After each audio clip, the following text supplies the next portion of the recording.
इसका कर्जा कौन देगा। बहुत पुराने समय की बात है। एक गांव में गंगा राम नाम का एक भला आदमी रहता था।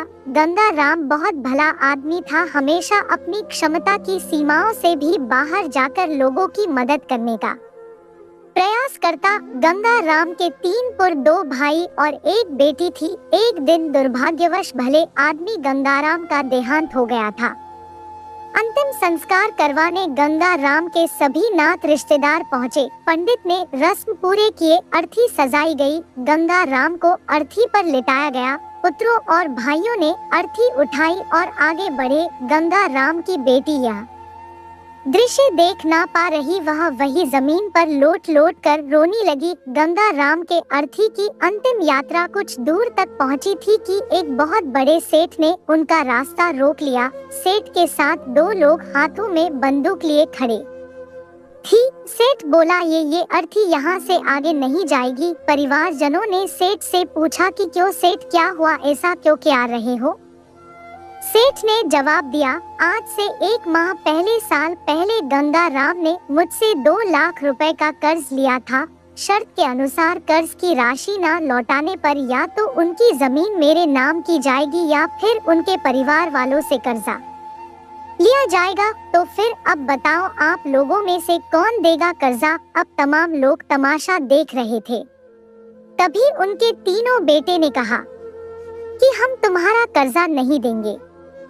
हमारे पास इतना धन नहीं कि आपको कर्जे की राशि भी दे सके। पिताजी का कर्जा पिताजी जाने। वैसे भी अब वो इस दुनिया में रहे नहीं। अगर आपको उनकी अर्थी ले जानी है तो ले जाओ। गंगा राम के बेटों की इस तरह की बातें सुन वहां मौजूद सभी लोग धिक्कार जताने लगे कि कैसे नालायक और मतलबी पुत्र है। इस तरह गंगा राम के बेटों ने कर्ज वापस करने के लिए तो अपने कदम पीछे हटा लिए। तभी गंगा राम के भाइयों ने भी कह दिया कि जब बेटे कर्जा नहीं दे रहे सकते तो हम क्यों किसी का कर्जा भरे। अब गंगा राम की अर्थी को वहां रुके बहुत देर हो गई थी। तभी यह बात गंगा राम की एक बेटी तक पहुंच गई, तो वह भागे भागे अपने पिताजी की अर्थी तक पहुंची। तभी उसने देखा कि अर्थी का एक पाँव बड़े सेठ ने पकड़ रखा था। ये देखते ही उसने आंखों में आंसू लिए।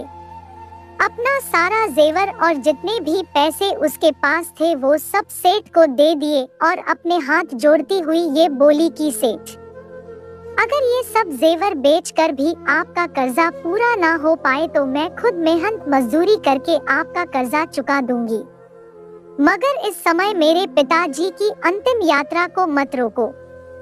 तभी उस सेठ ने अर्थी का पाँव तुरंत छोड़ दिया और बोला, अरे नहीं नहीं बेटी, तुम्हें ये सब करने की कोई आवश्यकता नहीं है, क्योंकि सच्चाई ये है कि मुझे एक समय में पैसों की बहुत जरूरत थी। मैं बहुत गरीब था।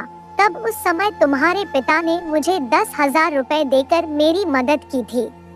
गंगा राम बहुत भला आदमी था, उसने मुझसे 1 रुपया ब्याज तक नहीं मांगा कभी, और वही पैसे मैं यहाँ देने आया था।